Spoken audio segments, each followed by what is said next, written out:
we tend to think, well, I'm not like her, or I couldn't do this, or I'm not good enough, whatever it might be. You've just got to believe in yourself. And sometimes the people around us don't help that cause.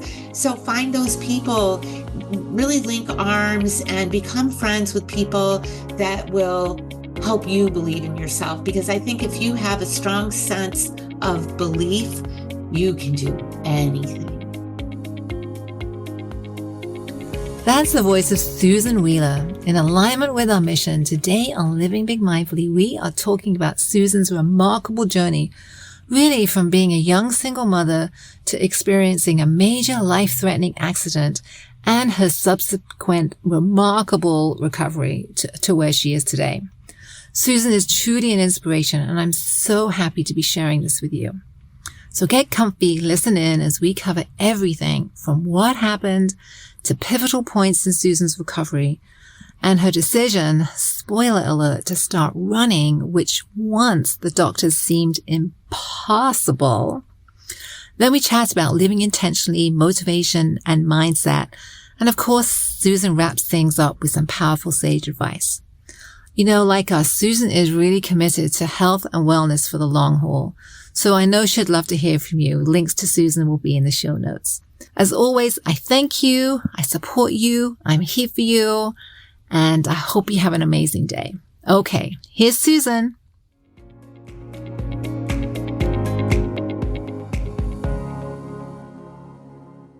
All right. Hi, welcome, Susan. How are you today? I'm great, Kate. How are you? Good. Thank you for the time and connecting. I'm really happy to be able to share this conversation with listeners today. So let's just dive right in. Just tell us a little bit about yourself and your journey and kind of who you are. Well, right now I'm a Florida girl. I like to escape the Connecticut winters. I live in Connecticut on an organic vegetable farm, which is so beautiful. But by March, I'm about done. So I come to Florida to escape. I work for myself, which is so exciting. I've worked for myself for many years, and it was sort of by default, you know. I didn't have a college education, so I figured, what can I do?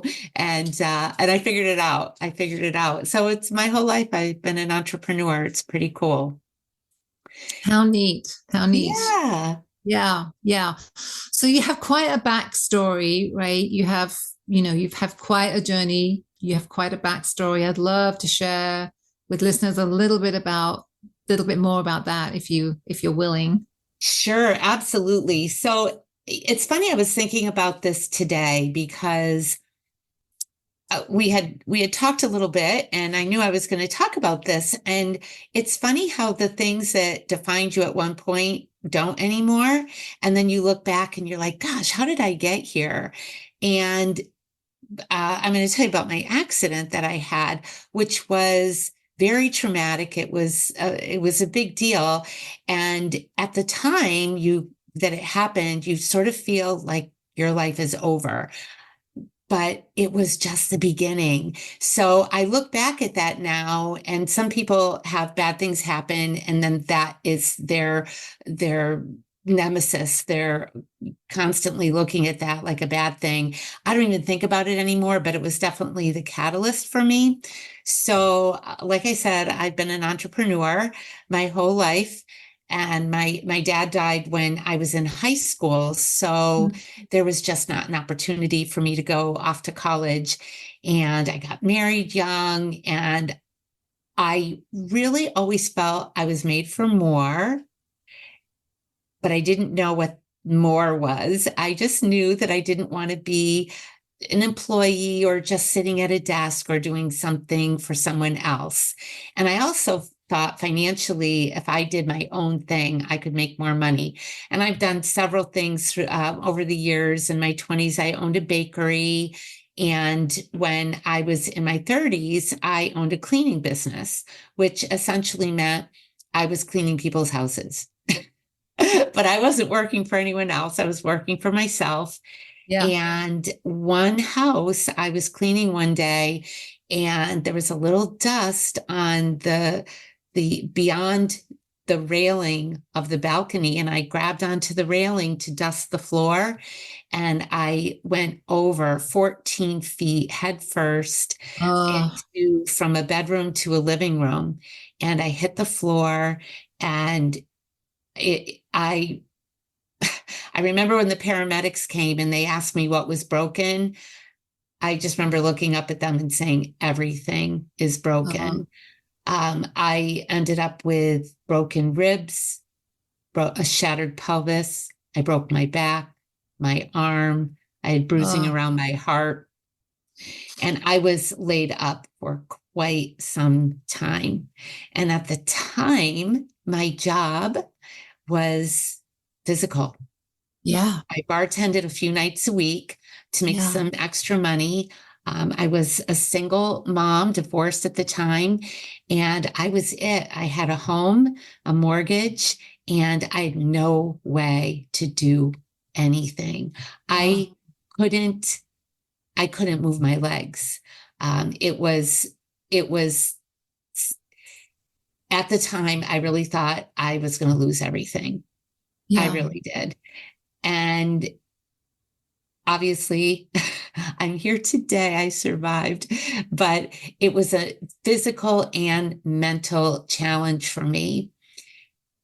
And once I started to heal, I just became so purposeful in healing. So I went from being in the hospital to being in a nursing home, which Mhm. I was the youngest patient in a nursing home. Mm, And yeah. in that facility, I was their youngest patient. But I must say I had a little fun with it because I love older people and they were so cool. And, some of them are really just feisty and fun. Yeah. And Yeah. I had visitors and it was really amazing. And to see sort of life from a different perspective Hmm. because it wasn't a rehab center. It was a nursing, a convalescent home. And it really gave me a perspective that I hadn't seen before. It made me want to heal very quickly too, because I wanted to get out of there. Hmm. Hmm. The food wasn't great. It Hmm. wasn't a facility that you felt luxurious. The uh, physical rehab, Hmm. it was antiquated. It was for older people. It was for older Yeah. people. But Yeah. it was a transitional time, and that was what they did with me then. They put me there. Right.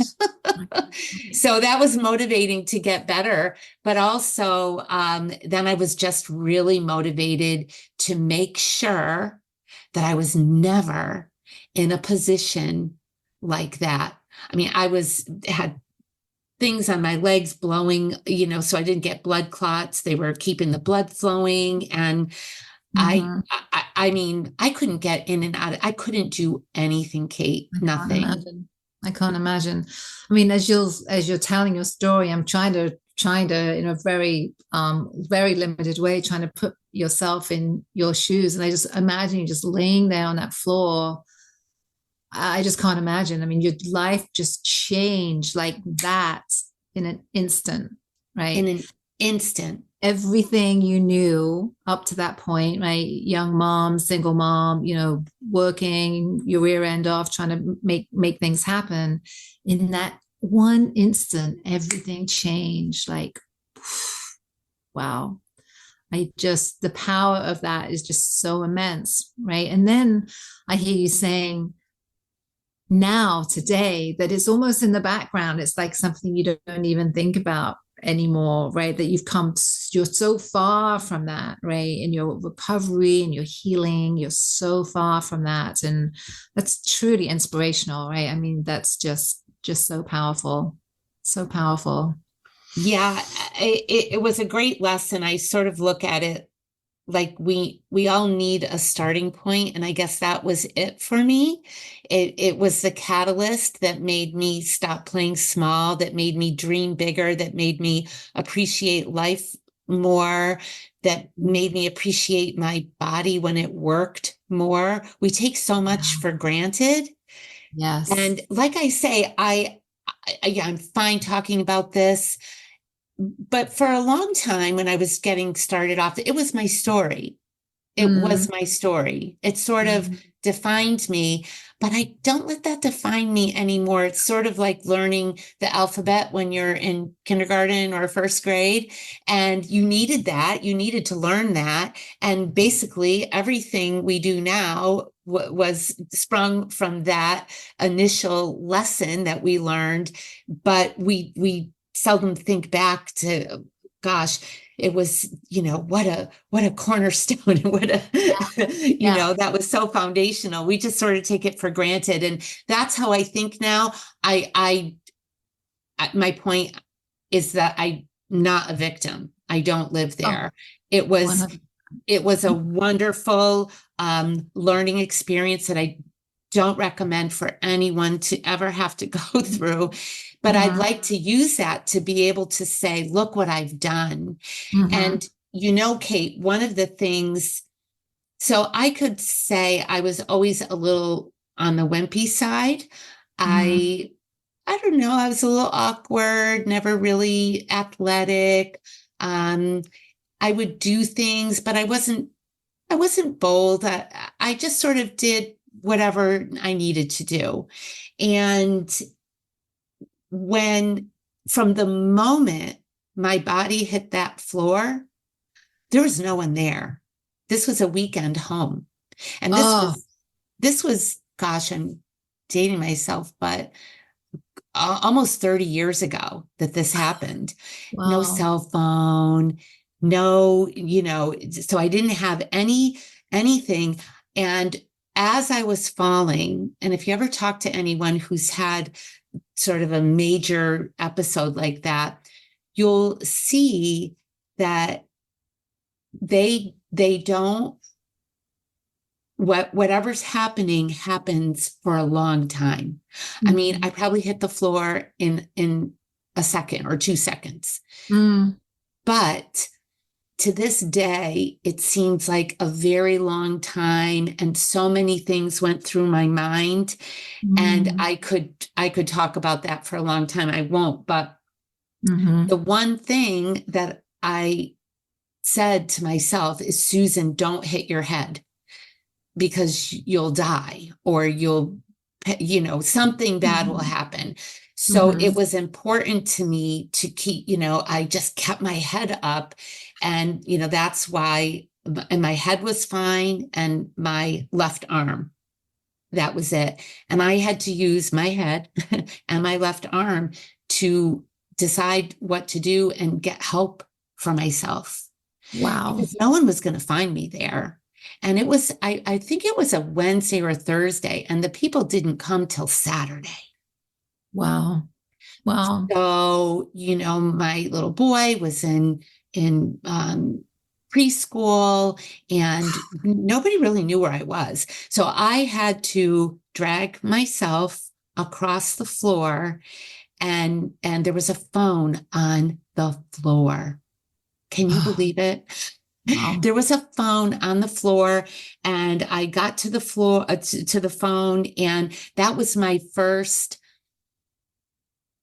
first big thing I ever did for myself in my life, that I really had to just pick myself up and not be a victim, not, feel sorry for myself. I had to save myself. I just did. I had, my son and my Yeah. daughter, and I just had to do it.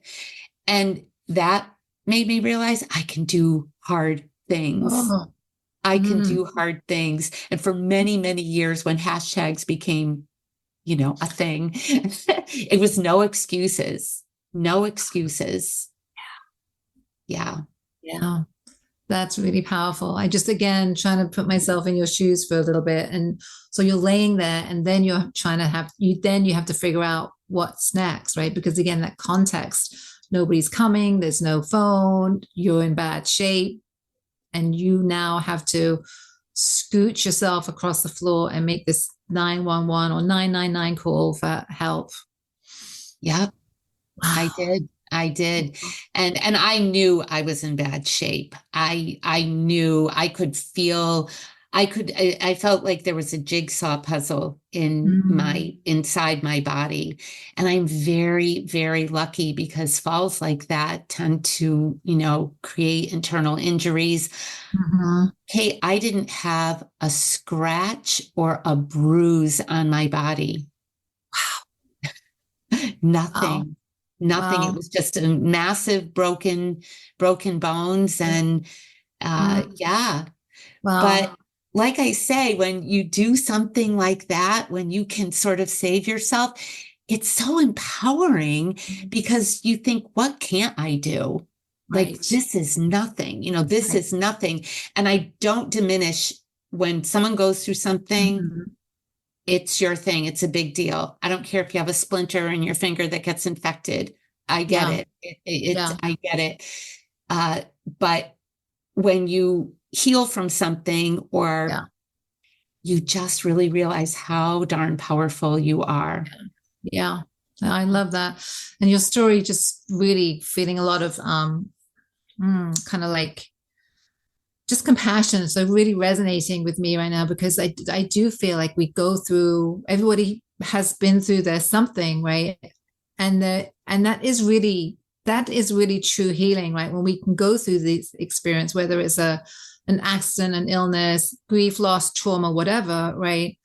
Death of a loved one, right? We when we can go through these experiences and really then in time, right, heal enough, right, so we can kind of just integrate it into our lives, where it becomes like, yeah, that happened to me, but that isn't me, right? That's part of my story, but it's not. Like you said, I'm not a victim. I'm not living back there. I'm not fearful every day. I'm not limiting myself anymore because I've gone through this really difficult thing and I know how powerful I am. Just wow. Wow. It's almost like when you're going to the gym and you're breaking down your muscles. They're sore, but it makes you stronger. It makes you more Yeah. powerful.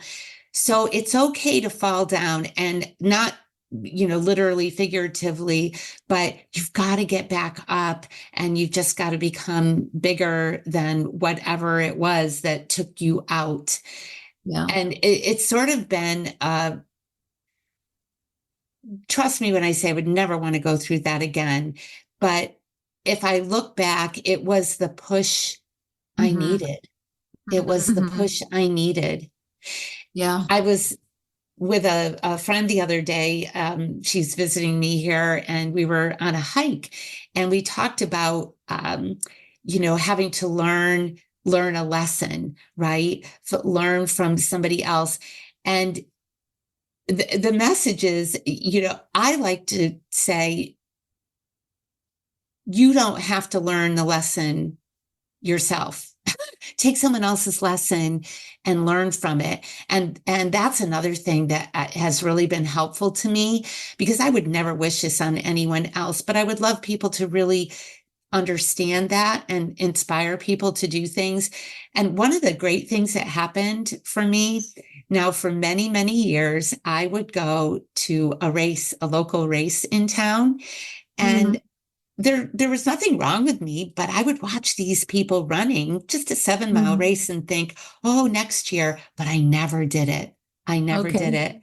it. But when I turned 39, Yeah. so this was 5 years after my accident, I was still walking with a limp. When I would get up, I was very arthritic. Mm. One of my best friends was diagnosed with breast cancer and she was Mm. pregnant at the time. So I thought, what could I do to support her that would be really hard? Mm-hmm. And what I decided to do was run. And that's how I became a runner.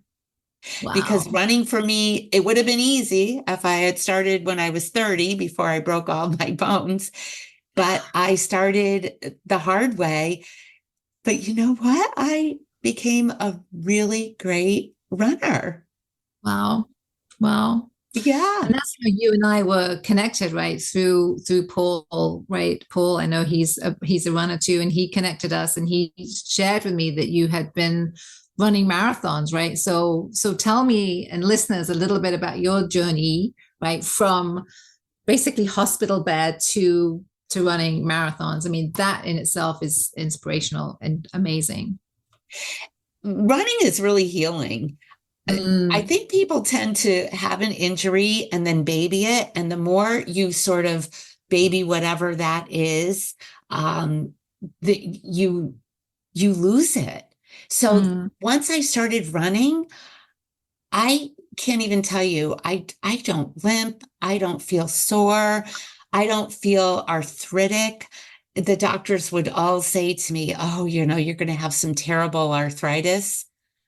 I don't think I have any arthritis. I don't know what it is. If I have it, I don't know it. I don't wow. know about Wow. it. I Yeah. haven't gotten the memo. Yeah. So Yeah. tell me, I mean, what was that I mean, again, imagine you like you're now in this rehab, basic convalescent home, right? You're healing. So what, I mean, what steps did you take? I mean, did you think, okay, I am just going to crush this and I'm going to run a 5K? I mean, how did you rehab? How did you take those first steps? And again, tell listeners a little bit of what that was like for you, those early days. In the early days, I came home and I hated being so limited. I had a Mm, wheelchair and a walker. I graduated to a cane. It was hard because of my everything was broken. So, and then imagine all your ribs. And even if it was just my legs, I could have used my upper body strength. But if you start using your arms, you realize it involves your chest everything. and your ribs. Yeah. And your So back and yeah. everything, Mhm. every breath I took, every Mm. breath, I had a total of 16 broken bones. So every breath I took, and I really, I really just had to give in and heal. And what I did was that happened in October. So that winter, when I was home, I learned how to knit the most beautiful sweaters. My sister-in-law was an amazing knitter. So prior to that, I had only just knit a scarf for as long until the yarn ran out. And that's how Yeah. long the scarf was. But I learned how to read patterns and I knit really well. And I really just took care of myself and tried to figure it all out. And I had to let go of the stress of my finances. I Mm. had a little bit of help from some friends and I was given grace by my mortgage company. That was back in the day where you could talk to someone and they would, work with you a little bit. And then I just decided that I was going to not be a victim. And I got back to work. I went back to house cleaning, and it Wow. was hard. I will Yeah. say it was very hard because I was fit, but I wouldn't say I was physically fit. I was Yeah. okay. I was never overweight or anything like that, but I wasn't Mm. strong. I Mhm. didn't work out. I Mhm. just, so I was getting to work on a body that didn't really Mhm. necessarily have a lot of muscles, Mhm. but I had this muscle. I'm pointing to my Yes. brain. Yes. I had Yes. that muscle, and that was what I needed. And I really decided to get my finances together in a way that wouldn't put me in this situation because that was, Mhm. Kate, that was 50% of it. Yeah. The worry. Devastating. How am I Yeah. going to live?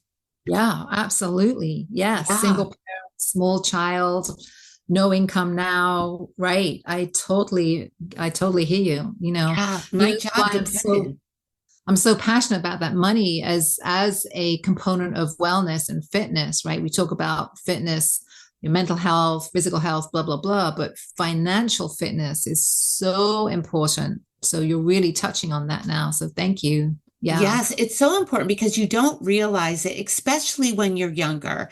And Mm-hmm. I had my accident when I was 34, but I was divorced. And in a lot of ways, I was flying by the seat of my pants. Mm-hmm. I was going day to day. I was working hard, but it seemed like everything I was doing was just enough to get by. Yeah. So everything Yeah. was getting paid for, but it wasn't like I had not only a great savings, but a great plan. I Right. didn't. I Right. didn't.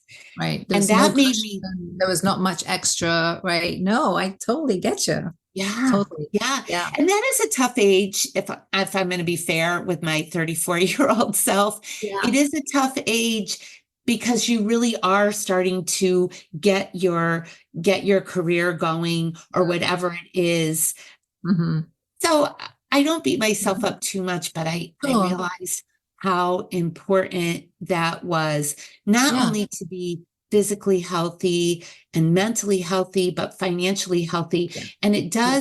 it does all make a beautiful package if you Yes. have all of those things. And it is work to get there, but a lot of times the defeat, the self-defeat, the things we say to ourselves, the things other people will say to you that Mm-hmm. can take you out of the game. And at Mm-hmm. that point, I was an entrepreneur. So I didn't Mm-hmm. even have sick leave. Right. I didn't have insurance. Wow. I didn't have all Wow. those things. Hard to wrap your head around. Yeah. Yeah, yeah. Yeah. So I definitely raised my family with different priorities and goals, that's for sure. Mm-hmm. But Mm-hmm. having been through it myself, and it was tough in the beginning, but I just kept going. That's all I could do is Mm-hmm. just keep going and not get caught up in the why me, what if, Mm-hmm. one day at a time, one Mm-hmm. day at a time. Mm-hmm. And now that I'm a runner and I speak and train and all this, one of the talks that I do, it's called a marathon mindset, Mm-hmm. which I hadn't even run at the time, a step, but that's what I was doing at the Love that. time. Because a marathon mindset, nobody goes out and runs 26 miles without taking one step at a time. You could be faster than me, you could be slower than me, but we're all doing the same thing. We're taking one step at a time. We're not thinking about the halfway point. We're not thinking about the blister that's forming on our feet. We're not thinking about the person that just passed. We are just in the moment. And that's what I was doing back then. And then when I started running and I put it all together, it was just such a aha moment for me to realize that life is a marathon and you don't Mm-hmm. have to be a runner to have a marathon mindset. You just have to know that it's a long journey and we all get there the same way. And you have to stay within yourself. You can't get too far ahead with your Mm-hmm. thinking. You can't go too fast because you won't be able to keep that speed.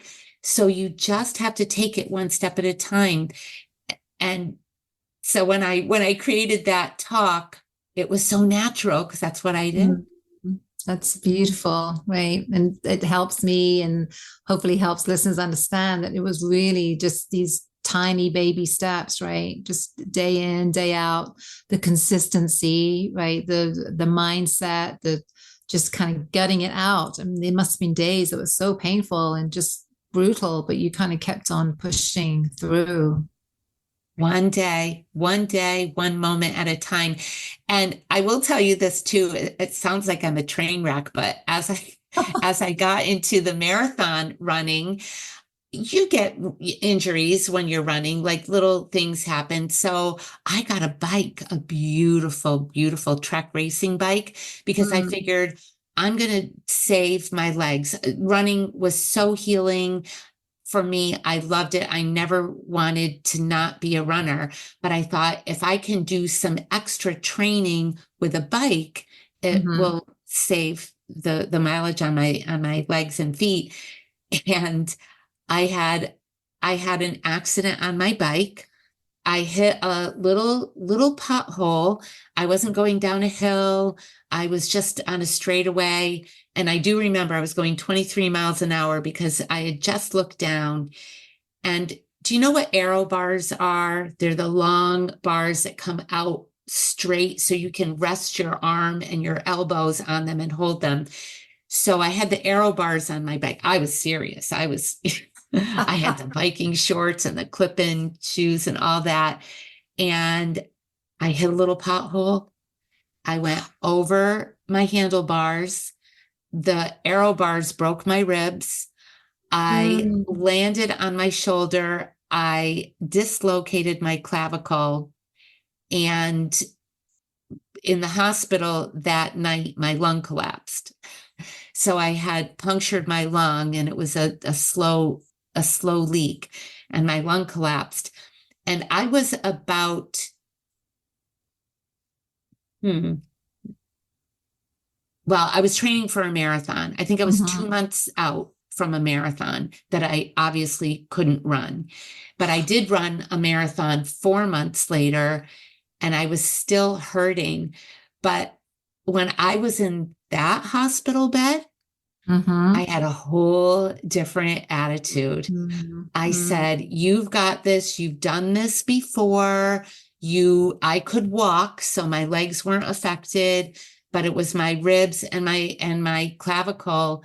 And I, I made it through and it was, we can do hard things. Yeah, we can do hard things, We right? can. We And I never really want can. anyone to go through hard things, But we all do, though, but right? That's life, right? Life. We all, I don't know, anyone, put your hand up if you haven't been through something hard, right? We have all been. It's the collective human condition, right? That we all go through joys and we all go through challenges. And yeah, we can do hard things. Yeah, absolutely. I love and that. sometimes we have to be in that position, right? Yeah, We yeah, have to be in there. Some people yeah, need to learn for themselves. My yeah. daughter's one of them. If you tell her it's hot, she'll touch it anyway. That's so funny. My son's the same way. I call him, because everything is opposite day. You say, do this, and they'll do the opposite. Well, how about that? No, he'll do the opposite. So I totally hear you. Well, we Very, definitely won't get your son and my daughter together. They would be terrible. that's hilarious. That's hilarious. Oh. All right, so let's just take a breath for a minute. Just so much good stuff, so much inspiration, and just a beautiful, real story, right? I mean, again, this is what the show is all about, really sharing these inspirational stories from real people. So just take a moment and just think about, for listeners, what might be some tips and strategies for listeners if they are struggling, they're stuck, they haven't quite developed that marathon mindset yet. What might be a couple of things you might suggest for people to kind of get them unstuck, get things moving a little bit? There's so many things you can do, but the first thing I will say is just stop, take a minute. I think we rush into things when we don't know what to do. It's like having that frantic moment. Just imagine if your house is burning down, what do you grab, right? Mm, Where do mm, you begin? So you really need to take a moment and just think it through. Whatever your situation is, think it through. And that's where a good coach or a good friend or someone in church, find someone that you can talk to and just talk it through. I don't mean come up with a solution, but sort mm, of like, what's going on, all the things, because the truth is we can really only change one thing at a time. And you can really only effectively do one thing at a time. So it's sorting through that. Like when I mhm, wrote my book, I had all these thoughts and they were all scrambled together. And I thought, gosh, this is crazy. How am I ever going to do this? And then I did it with note cards. And so mm. do your life with some note cards and Yeah. sort of separate it out and figure out just kind of what's the one thing I could do? What's the most important thing that I can Yeah. do right now? Or Yeah. what's something even that I can do right now? Yeah. Celebrate sometimes just being able to accomplish one little thing, even if it's Mm-hmm. not going to get you right from point A to point Yeah. B, Yeah. it's a victory. It is a It's a victory. victory that you can Mm-hmm. check off your list, Mm-hmm. and it gives you that sense of, Mm-hmm. I did one thing, because Mm-hmm. that's all it is. It's just putting one Yeah. victory on top of another, get another win, and then Yeah. suddenly you're building your Yeah. confidence. Yeah. And you You've become got a unstoppable. direction. Yeah. You've got suddenly you have a direction. You feel, the momentum, right? The momentum starts to build internally. Your energy starts to kind of direct you in the place you want to go to, what you're working toward. Yeah. That's powerful. That's a great word, momentum. Yeah, Yeah. Yeah. that's exactly what it is. Yeah, kind of You're spot creating on. creating that momentum, but it does start with a step, and you have to take a step. You can't create momentum from nothing, right? Energy takes energy, so you have to take a step and trust the process. I'm big about trusting the process. Exactly. And it does, yeah. Yeah, I'm what are just we going I'm to say? just Go ahead. smiling, Yeah. thinking about how it's pretty simple. It's pretty simple, but it is our mindset, because that is what will hold us back more Mm, than any physical, whatever. If you think you can or you think you can't, you're yeah. right. Yeah. And that is so true. And we get caught up in there. So just creating that momentum. I'm Yeah. picturing the whirling dervish in me that going. Yeah, that's lovely. That's lovely. Is there anything else you would like to add or share before I ask you the sage advice question? Is there anything else that you would like to share with listeners? Anything else on your heart that you want to kind of share, bring to the table today? Yes, well, I do want to say that this has been my mindset and my mantra for so long. And I just like to always repeat this, because I'm going through a change right now as well. But I like to tell people it's never too late to change your life. And that may sound simple, but so many people, whether they've been in maybe a bad relationship, or they have a career that they don't love, maybe they hate, or they live somewhere that doesn't bring them joy. And most people, I find, will tend to stay wherever it is in that situation that doesn't bring them joy, because changing, they think, well, I'm whatever age and I've been here, so why not, gut it out for the rest of Mm-hmm. my life. And I now I've transitioned to hike. So I'm a hiker, which is so great, because it's just, I'm exploring, I'm finding new things. And I find that I don't like to hike the same path twice. I Mm-hmm. like to go somewhere new and explore something new.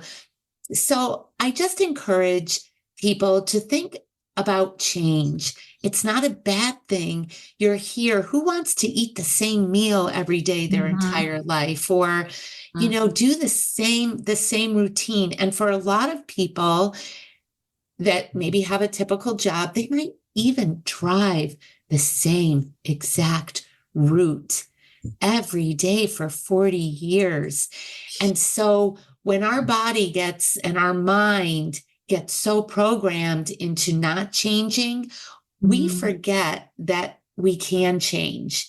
And Mm-hmm. I've started a new community that will be opening in June, and it's called the Good News Girls, and it's all good news, and it's for women, just women over 50.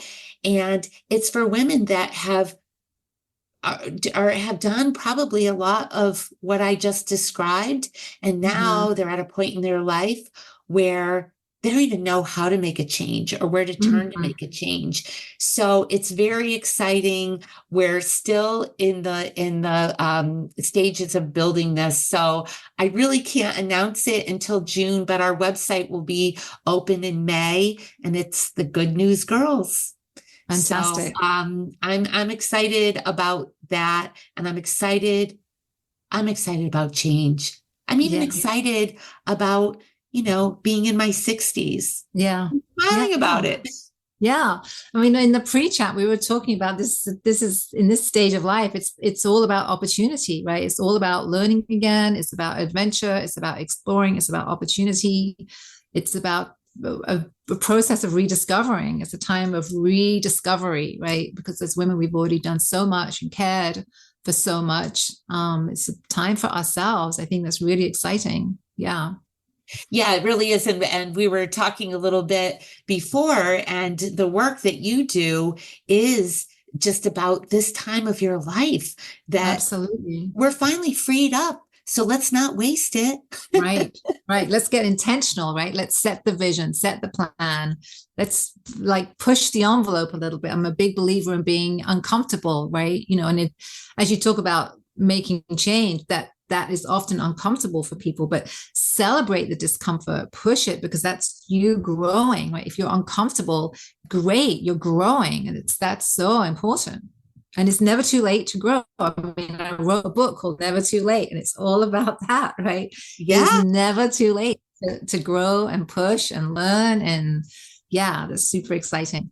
Yeah, I love it. Yeah. So that's kind of what I've been up to. cool. We'll make sure we put some links into the show notes so people can kind of find you and Sure. connect and get more information as it comes out. So absolutely. So my final question is, if you had one piece of sage advice to share for people about living intentionally, what would that be, Susan? My one piece of advice for living intentionally is believe in everything, that everything is possible. Mm-hmm. Don't write yourself off. Don't count yourself out. We tend to think, well, I'm not like her, or I couldn't do this, or I'm not good enough, whatever it might be. You've just got to believe in yourself. And sometimes the people around us don't help that cause. So find those people, really link arms and become friends with people that will help you believe in yourself. Because I think if you have a strong sense of belief, you can do anything. Yeah, yeah, Anything. yeah. And that coupled with a healthy, supportive community of like-minded people, then you kind of have a superpower, right? You have your stuff, and then you have a community of people that surround you. That's really powerful. So yeah, thanks for sharing that. Unstoppable, Yeah, unstoppable. Yeah. yeah, But yeah. belief is way, Yes, way up there for me. There's a lot of absolutely. things, and I'm sure with you too, that you could pull from, but if you've got to start somewhere, start with that. Yeah. Yeah, I love that. Thank you. Thank you. Is there a website or any social media you'd like to share before we wrap up here? Sure. My website is susanvwheeler.com. And don't forget the V. We'll link it in there, I'm sure. Yeah. But susanvwheeler.com. And my book is there. And I have a bunch of blogs, and you can reach out to me there. And I love getting followed on Instagram. And so I'll put my link there as well. But I'm Susan V. Wheeler everywhere you look. Fantastic. We will definitely drop those in the show notes. And thank you, Susan. It's really powerful conversation today. I really appreciate your time. You're wonderful. Thank you, Kate. Thanks for having me. Thanks so much for listening. I truly appreciate you and your time. I love to hear from listeners, so connect with me at katechampionauthor.com. Remember to grab your free hiking guide, and please take a quick moment to rate, review, and subscribe to the show. Thanks so much. Take care. Until next time.